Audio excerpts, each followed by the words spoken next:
Once the wok is hot, add some oil, add the red chilies and stir continuously on low heat.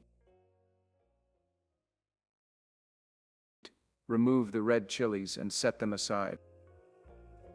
Next, add the chana dal and tur dal, and stir-fry them on low heat. If you prefer, you can add rice at this stage. This step is optional.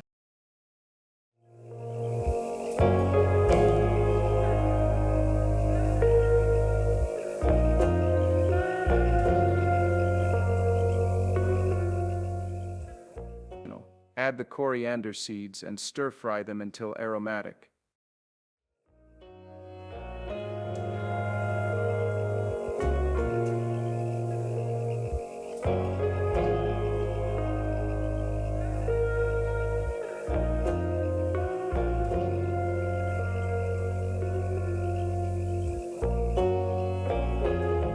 Toss in the curry leaves and pepper, and keep stirring.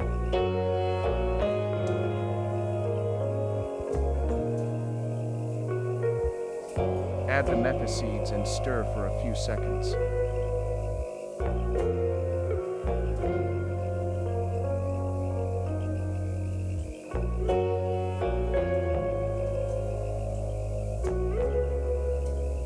Then add mustard seeds and cumin seeds, stirring gently.